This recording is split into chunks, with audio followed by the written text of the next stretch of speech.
of you have felt that your head is spinning from the change that's taking place in our world?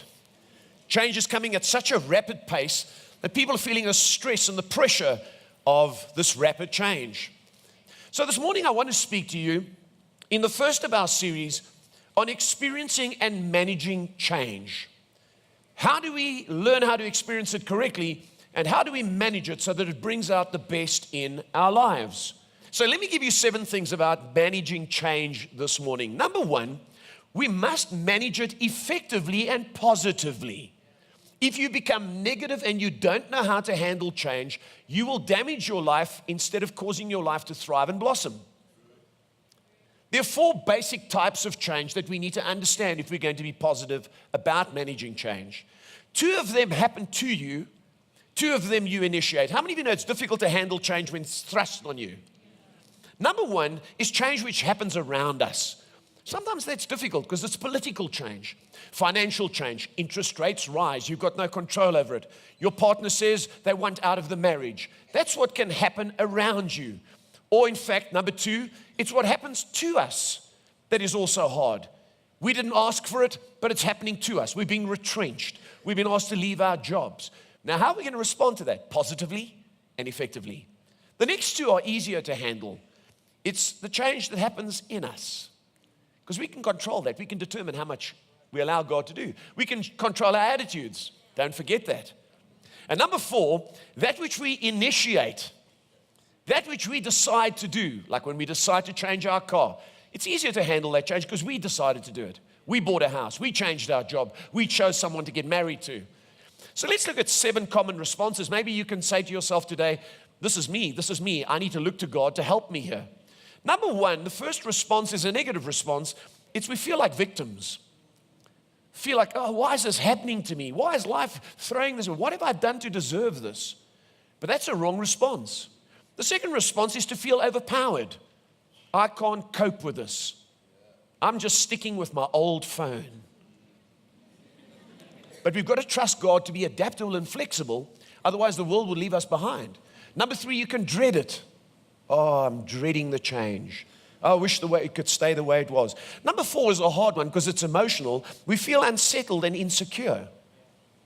Unsettled, insecure. Number 5, this is the worst one. We resent it. We resent it. Be careful that you don't resent change because when you resent it, you rebel against it. Number 6, we need to embrace and enjoy it. When you embrace and enjoy it, it becomes an exciting. You have anticipation. You're like, what's next? What's God going to do? Life is interesting. And number 7, you grow through it if you respond correctly. Some people say, I love change. I'm not going to endure change. I'm going to enjoy change, and I'm going to grow through change, and I'm going to move forward. The second thing in managing change is change always brings movement and progress. Movement sometimes comes in the form of pressure. Have you noticed that? Number 3, the third thing about change is we must be agents of change, not victims of it. We should not allow culture to force us into change. We must initiate change, not be left behind by it. We shouldn't be catching up with culture. We should be shaping culture. The fourth thing is for anything to change, someone has to start acting differently. We've got habits that are ingrained in us, and we must recognize that we must change and act differently. It's Jesus who changes us, but we do need to agree to that change and respond and be cognizant of change. A lot of what we do is unconscious. The fifth thing about change is easier when we decide it will be easier. Now, when you make up your mind, this is going to be easy, it's amazing how it changes.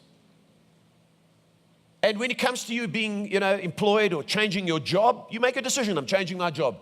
Then it's a whole thing. You've got to go to a new place. You've got to work with new people. How many of you know we adapt to that because we made the decision?